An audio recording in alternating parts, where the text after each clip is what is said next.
Hello viewers, যারা class 10 এ পড়ছো আজকে তাদেরকে আমি ক্লাস 10 এর অর্থাৎ বাংলার তোমাদের প্রথম ইউনিটের পরীক্ষার সাজেশন নিয়ে চলে এসেছি। আজকে তোমাদের বলে দেবো কোন কোন প্রশ্নগুলো ভালো করে পড়লে অনায়াসে তোমরা বাংলায় 40-এ 40 পাবে। ঠিক আছে, তোমাদের প্রথম পরীক্ষা কিন্তু 40 এর মধ্যে হবে, সুতরাং ভালো করে দেখে নাও কি কি করতে হবে। তোমাদের চ্যাপ্টারগুলো দেখে নাও। রয়েছে জ্ঞানচক্ষু, রয়েছে অসুখী একজন, আয় আরো বেঁধে বেঁধে থাকি, রয়েছে আফ্রিকা, রয়েছে হারিয়ে যাওয়া কালিকলম। এই কটা অধ্যায় থেকে তোমাদের প্রথম ইউনিটের পরীক্ষাতে বাংলা থেকে প্রশ্ন আসবে। ঠিক আছে, তো দেখে নাও। প্রথমে দেখে নাও জ্ঞানচক্ষু থেকে কি কি করবে। যে বাজারে আমার ভিডিওগুলো দেখো তাদের তো আমি প্রথমেই বলে রাখি যে বাংলার কবিতা হোক বা গল্প হোক প্রত্যেকটা উৎস তোমাদের কিন্তু পড়তে হবে। ঠিক আছে, তো এই জ্ঞানচক্ষু উৎসটা দেখে নাও। গল্প সংকলন কুমকুম থেকে কিন্তু জ্ঞানচক্ষুটা গৃহীত হয়েছে। ঠিক আছে, আশাপূর্ণা দেবী রচিত ছোটদের গল্প সংকলন কুমকুম থেকে জ্ঞানচক্ষু গল্পটি গৃহীত হয়েছে। প্রথমে দেখে নাও 1 নম্বরের প্রশ্ন, কার চোখ মার্বেল হয়ে গিয়েছিল? করবে। ঠিক আছে, এগুলো 1 নম্বরের জন্য আমি বলছি। কথাটা শুনে তপনের চোখ মার্বেল হয়ে গেল। কোন কথা শুনে তপনের চোখ মার্বেল হয়ে গেল? তারপরে প্রশ্ন, এ বিষয়ে সন্দেহ ছিল তপনের, কোন বিষয়ের কথা বলা হয়েছে? কাকে দেখে তপনের জ্ঞানচক্ষু খুলে যায়? রত্নের মূল্য কার কাছে? করবে। একটু কারেকশন করে করে দিলে ছাপতে দেওয়া চলে। কে কি ছাপানোর কথা বলেছেন? করবে। ঠিক আছে, মেশোর মুখে করুণার ছাপ দেখে তপনের কি অভিব্যক্তি হয়? করবে। কোনটিকে মেশোর উপযুক্ত কাজ বলে ছোট মাসি মনে করে? তপন কি বিষয় নিয়ে তার প্রথম গল্প লিখেছে? তপনের গল্প পড়ে ছোট মাসি কি বলেছিল? কেন তপন হঠাৎ একটা ভয়ানক উত্তেজনা অনুভব করেছিল? তপন কি নিয়ে কখন 3তলা সিঁড়িতে উঠেছিল? বুকের রক্ত কেন ছলকে ওঠে তপনের? করবে। সন্ধ্যাতারার সূচিপত্রে কি লেখা ছিল? তারপর ক্রমশ ও কথাটাও ছড়িয়ে পড়ে। কথাটি কি ছিল? গল্প ছাপা হলে যে ভয়ঙ্কর আহ্লাদটা হওয়ার কথা সে আহ্লাদ খুঁজে পায় না। উদ্দিষ্ট ব্যক্তির আহ্লাদিত হতে না পারার কারণ কি ছিল? করবে। দুঃখের মুহূর্তে তপনের সংকল্প কি ছিল? সত্যিকার লেখক এই উক্তির মধ্য দিয়ে তপনের মনের কোন ভাব প্রকাশিত হয়েছে বলে তোমার মনে? এ বিষয়ে সন্দেহ ছিল তপনের। কোন বিষয়ে তপনের সন্দেহ ছিল? তপনের বাবা কাকা মামাদের সঙ্গে লেখক মেসোমশাইয়ের কি মিল আছে? রত্নের মূল্য জহুরির কাছেই, কথাটির অর্থ কি? তখন আহ্লাদে কাদো হয়ে যায় তপন। কে কেন আহ্লাদে কাদো হয়ে যায়? মেশুর উপযুক্ত কাজ হবে সেটা। উক্তিটি কার? কোনটা মেশুর উপযুক্ত কাজ হবে? নতুন মেশুকে দেখে জানলে সেটা। তপন কি জেনেছিল? বুকের রক্ত ছলকে ওঠে তপনের বুকের রক্ত ছলকে ওঠার কারণ কি? পৃথিবীতে এমন অলৌকিক ঘটনাও ঘটে, এখানে কোন ঘটনাকে অলৌকিক ঘটনা বলা হয়েছে? তা ঘটেছে, সত্যি ঘটেছে। কোন ঘটনার কথা বলা হয়েছে? বাবা তোর পেটে পেটে এত, কে কোন প্রসঙ্গে কথা বলেছে? তপনের মনে হয় আজ যেন তার জীবনের সবচেয়ে দুঃখের দিন। দিনটিতে কোন উল্লেখযোগ্য ঘটনা ঘটেছে? এরপর দেখুন একটু বড় প্রশ্ন 3 থেকে 4 নম্বরের। বিকেলে চায়ের টেবিলে ওঠে কথাটা, কোন কথা উঠেছিল? ঠিক আছে, করবে। ওর লেখক মেশো ছাপিয়ে দিয়েছে। ও কে? লেখক মেশোর কি ছাপিয়ে দেওয়ার কথা এখানে বলা হয়? তপনের প্রথম গল্প লেখার অভিজ্ঞতার বর্ণনা দাও। আজ আর অন্য কথা নেই। আজ দিনটির বিশেষত্ব কি? সেদিন আর অন্য কথা নেই কেন? সন্ধ্যাতারা পত্রিকায় তপনের গল্প ছেপে বেরোয়, তবু তপনের এত দুঃখ হয়েছিল কেন? করবে। তার চেয়ে দুঃখের কিছু নেই, তার থেকে অপমানের। তার চেয়ে বলতে কি বোঝানো হয়েছে? 5 নম্বরের প্রশ্ন দেখে নাও, এগুলোর মান কিন্তু 5। আর সবাই তপনের গল্প শুনে হাসি। সকলে তপনের গল্প শুনে হাসার কারণ কি? তার গল্পে যথাযথ মূল্যায়নকে কিভাবে করেছিলেন? করবে। দেখে নাও পুরো উত্তর। এর পুরো উত্তর এ পর্যন্ত শেষ হলো। ঠিক আছে, তারপরের প্রশ্ন, তপনের মনে হয় আজ যেন তো জীবনের সবচেয়ে দুঃখের দিন। আজ বলতে কোন দিনের কথা বলা হয়েছে? তপনের এমন মনে হওয়ার কারণ কি? ঠিক আছে, করবে। জ্ঞানচক্ষু গল্পে তপন চরিত্রটি বিশ্লেষণ করো, অর্থাৎ তপনের চরিত্রটা কিন্তু করবে। ঠিক আছে, তোমাদের কাছে যে কোনো রাইটারের বই থাকুক না কেন এই সমস্ত প্রশ্ন তোমাদের সমস্ত বই পেয়ে যাবে। নতুন মেশোকে দেখে জ্ঞানচক্ষু খুলে গেল তপনের। কোন ঘটনায় জ্ঞানচক্ষু খুলে গেল? গল্প অনুসারে সত্যি কি ঘটনায় তপনের জ্ঞানচক্ষু খুলেছিল? দেখবে। ইম্পর্টেন্ট প্রশ্নগুলো কিন্তু 5 নম্বরের প্রশ্ন এবং বড় প্রশ্ন। ঠিক আছে, তপন আর পড়তে পারে না, বোবার মতো বসে থাকে। তপনের এরকম অবস্থার কারণ কি? দেখে নাও পুরো উত্তরটা। দেখে নাও পুরো উত্তরটা। ঠিক এই পর্যন্ত শেষ হলো। ওকে, এর পরের চ্যাপ্টার অসুখী একজন। ঠিক আছে, লেখক পাবলো নেরুদা। অসুখী একজন কবিতার উৎসটা ভালো করে দেখে নাও। উৎস দেখো কি রয়েছে। চিলির কবি পাবলো নেরুদার স্প্যানিশ ভাষায় রচিত এক্সট্রাভ্যাগারিয়া কাব্যগ্রন্থের লা ডেস দি চাদা কবিতাটি ইংরেজিতে অনুদিত হয় দ্য ডিসক্রাইবড নামে। এটা কিন্তু দ্য ডিসক্রাইবড হবে। ঠিক আছে, তো একটি বানানে ভুল আছে। সাহিত্যিক নবারুণ ভট্টাচার্য অসুখী একজন শিরোনামে কবিতাটি বাংলায় অনুবাদ করেছেন এবং সংকলিত করে বিদেশি ফুলের রক্তের চিঠি গ্রন্থে তিনি সেটা সংকলিত করে রেখেছেন। বোঝা গেল? এটা কিন্তু ভালো করে মনে রাখবে। ওকে, অর্থাৎ লা দেশ জি চাঁদা কবিতাটি কিন্তু দ্য ডেস্কেপ অর্থাৎ অশোকী একজন কবিতাতেই হয়েছে। প্রথম প্রশ্ন, আমি তাকে ছেড়ে দিলাম, আমি কে? কবির অপেক্ষায় কে দাঁড়িয়েছিল? এগুলো কিন্তু 1 নম্বরের প্রশ্ন। ঠিক আছে। কথকের অপেক্ষায় কে কোথায় দাঁড়িয়েছিল? অশোকী একজন কবিতায় কথক অপেক্ষারত তাকে ছেড়ে কোথায় চলে গেলেন? অশোকী একজন কবিতায় কবির বা কথকের চলে যাওয়া সত্ত্বেও সমাজ জীবন নিজের গতিতে চলার কি কি অনুষঙ্গ কবিতায় উল্লেখ আছে? অশোকী একজন কবিতায় কবির পায়ের দাগ কিসে ধুয়ে গিয়েছিল? নেমে এলো তার মাথার ওপর, কার মাথার ওপর কি নেমে আসার কথা বলা হয়েছে? তারপর যুদ্ধ এলো, কোন কবিতার লাইন যুদ্ধ এলো কথার অর্থ কি? অশোকী একজন কবিতায় কবির যুদ্ধের ছবিটি কিভাবে ফুটে উঠেছে? শিশু আর বাড়িরা খুন হলো, শিশু আর বাড়িরা খুন হয়েছিল কেন? অশোকী একজন কবিতায় উল্লেখিত যুদ্ধে অপেক্ষাতুরা মেয়েটির কি হলো? অশোকী একজন কবিতায় যুদ্ধের সমতলে কি অবস্থা হয়েছিল? এগুলো প্রত্যেকটা প্রশ্ন 1 নম্বরের জন্য করবে। এর পুরো উত্তর ঠিক এই পর্যন্ত শেষ হলো। ঠিক আছে। অশোকী একজন কবিতায় দেবতারা 1000 বছর ধরে কি করেছিল উল্লেখ করা হয়। ঠিক আছে। তারা আর স্বপ্ন দেখতে পারলো না, তারা বলতে কাদের কথা বলা হয়েছে? অশোকী একজন কবিতায় কবির বাড়িটি কেমন ছিল? অশোকী একজন কবিতায় কবির ঝুলন্ত বিছানাটি কোথায় অবস্থিত ছিল? আর সেই মেয়েটি আমার অপেক্ষায়, আর শব্দটি ব্যবহারের কারণ কি? রক্তের একটা কালো দাগ, কোথায় রক্তের একটা কালো দাগ দেখা গিয়েছিল? সমস্ত সমতলে ধরে গেল আগুন, কেন এমন হয়েছিল? করবে। সব চূর্ণ হয়ে গেল, কি কি চূর্ণ হয়ে গেল? সেই মেয়েটির মৃত্যু হলো না, কোন মেয়েটির? অশোকী একজন কবিতার আর কি অনুবাদক কে? হেঁটে গেল গির্জার এক নান, নান কাদের বলা হয়? শান্ত হলুদ দেবতারা কত বছর ধ্যানে ডুবেছে? এবার দেখো 3 নম্বর প্রশ্ন, যুদ্ধকে রক্তের এক আগ্নেয় পাহাড় বলা হয়েছে কেন? করবে। প্রত্যেকটা প্রশ্নের উত্তর কিন্তু আমি তোমায় দেখিয়ে দিচ্ছি, করে নিও। ঠিক আছে। সেই মেয়েটির মৃত্যু হলো না কেন? কোন মেয়েটির মৃত্যু হলো না? ঠিক আছে, করবে। পাথরের মতো, পরপর পাথরের মতো, বছরগুলোকে পাথরের মতো বলা হয়েছে কেন? করবে। আর সেই মেয়েটি আমার অপেক্ষায়, মেয়েটিকে সে অপেক্ষা করে কেন? এর পুরো উত্তর ঠিক এই পর্যন্ত শেষ হল। সব চূর্ণ হয়ে গেল, জ্বলে গেল আগুনে, কোন কোন জিনিসের কথা বলা হয়েছে? এই পরিণতির কারণটা কি? ঠিক আছে, দেখে নাও পুরো উত্তর। 5 নম্বর জন্য দেখে নাও, শিশু আর বাড়িরা খুন হলো। এই আশ্চর্য সংহত ছবিটির মধ্যে যুদ্ধের পৈশাচিক বর্বরতা কিভাবে প্রকাশিত হয়েছে তা কবিতা অবলম্বনে লেখো। ঠিক আছে, খুব ভালো করে এখানে বুঝিয়ে দেওয়া রয়েছে, ভালো করে করবে। অশোকী একজন কবিতায় কাকে অশোকী বলা হয়েছে? তার অশোকী হওয়ার নেপথ্যে কোন কারণ রয়েছে? করবে।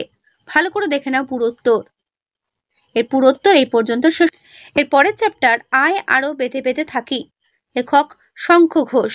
এর উৎস দেখে নাও। কবি শঙ্খ ঘোষ রচিত আয় আরো বেঁধে বেঁধে থাকি কবিতাটির মূল কাব্যগ্রন্থ জলই পাষাণ হয়ে আছে, যার রচনাকাল 2001 থেকে 2003 খ্রিস্টাব্দ। কাব্যটির প্রকাশকাল 2004 খ্রিস্টাব্দ। করবে। তোমাদের এমসিকিউ এরকম করে দিতে পারে যে আয় আরো বেঁধে বেঁধে থাকি কবিতাটি কোন কাব্যগ্রন্থের অংশ বা অন্তর্গত? দেখো, জলই পাষাণ হয়ে আছে, অপশন দেওয়া রয়েছে। ঠিক আছে, ঠিক এইভাবেই তোমাদের কিন্তু দেবে। আমাদের ইতিহাস নেই, এই কথা বলা হয়েছে কেন? আমাদের পথ নেই আর, আমাদের বলতে কাদের কথা বলা? আমাদের পথ নেই আর, তাহলে আমাদের করণীয়টা কি? করবে। পৃথিবী হয়তো মরে গেছে বা গেছে মরে, এমন বলার কারণ কি? আমাদের কথা কে বা জানে, কাদের কথা বলা হয়েছে তাদের কথা কেউ জানে না কেন? করবে। ঠিক আছে, দেখে নাও পুরো উত্তর। যাদের বইটা নেই, যাদের বই নেই, তারা কিন্তু এখান থেকে উত্তরটা করে নিতে পারো, অথবা তোমাদের যে কোনো রাইটারের বই থাকুক না কেন সেখান থেকে করতে। তো এর পুরো উত্তরটা কিন্তু এই পর্যন্ত শেষ হচ্ছে। আমাদের মাথায় বোমারু, বোমারু বলতে কি বোঝানো হয়েছে? আমাদের মাথায় বোমারু কেন? দেখে নাও ভালো করে। পায়ে পায়ে হিমানির বাদ, হিমানি কি? কাদের পায়ে পায়ে কেন হিমানির বাদ? ঠিক আছে, করবে। দেখে নাও ভালো করে। আমাদের পথ নেই কোনো, আমাদের এখানে কোন পথের কথা বলা হয়েছে? পথ না থাকার কারণ। এর পুরো উত্তর এ পর্যন্ত শেষ হলো। আমাদের ঘর গেছে উড়ে, কাদের ঘরের কথা বলা হয়েছে? তাদের ঘর উড়ে গেছে কেন? আমাদের শিশুদের সব, শিশুদের সব বলতে কি মানে বক্তা কি বুঝিয়েছেন? আয় আরো বেঁধে বেঁধে থাকে কবি কাদের ডেকেছেন? বেঁধে থাকার প্রয়োজনীয়তা কোথায়? ঠিক আছে, এর পরের প্রশ্ন, পৃথিবী হয়তো বেঁচে আছে, কবি হয়তো বলেছেন কেন? এই ভাবনার কারণ কি? দেখে নাও পুরো উত্তর। এর পরের চ্যাপ্টার আফ্রিকা, লেখক রবীন্দ্রনাথ ঠাকুর। দেখে নাও এর উৎস। 1937 খ্রিস্টাব্দে 8ই ফেব্রুয়ারি রবীন্দ্রনাথ আফ্রিকা কবিতাটি রচনা করেন। কবিতাটির প্রথম প্রকাশিত হয় প্রবাসী পত্রিকায়। ঠিক আছে, কত না 1343 বঙ্গাব্দে। পরবর্তীকালে কবিতাটি পত্রপুট কাব্যগ্রন্থের দ্বিতীয় সংস্করণ 16 সংখ্যক কবিতা হিসেবে স্থান পায়। এছাড়াও কবিতাটিকে পরবর্তীকালে সঞ্চয়িত কাব্য সংকলনে অন্তর্ভুক্ত করা হয়। ঠিক আছে, এই হচ্ছে এর উৎস। আফ্রিকা থেকে বড় প্রশ্ন দেখো, উদ্ভ্রান্ত সেই আদিম যুগে। আফ্রিকা কবিতা অনুসারে আদিম যুগের সেই উদ্ভ্রান্তির পরিচয় দাও। ভেরি ভেরি ইম্পর্টেন্ট প্রশ্ন, দেখে নাও, পুরো উত্তরটা দেখে নাও। এর পুরো উত্তরটা এই পর্যন্ত শেষ। ছিনিয়ে নিয়ে গেল তোমাকে আফ্রিকা। আফ্রিকা বলতে কবি কার কথা বলেছেন? সংক্ষেপে আলোচনা করো। সমকালীন পরিস্থিতিটি কবিতা অবলম্বনে ব্যাখ্যা করো। দেখে নাও পুরো উত্তর। ঠিক আছে, ভালো করে দেখবে, পুরো উত্তরটা ভালো করে দেখবে। একটু বড় হলেও এই পর্যন্ত অ্যান্সার শেষ হলো। তারপরে 5 নম্বর প্রশ্ন, সেখানে নিভৃত অবকাশে তুমি। তুমি কে? নিভৃত অবকাশে বলতে কি বোঝানো হয়েছে? সেই অবকাশে কি সংগ্রহ করা হয়েছিল? দেখে নাও পুরো উত্তর। আমি এক ঝলক তোমাদের উত্তরটা দেখিয়ে দিচ্ছি, যাতে তোমার যাদের বই নেই তারা কিন্তু অবশ্যই অ্যান্সারটা নিতে পারো। ঠিক আছে, মন্ত্র জাগাচ্ছিল কে? কার মধ্যে এই মন্ত্র জাগাচ্ছিল? এই মন্ত্রের তাৎপর্য কি?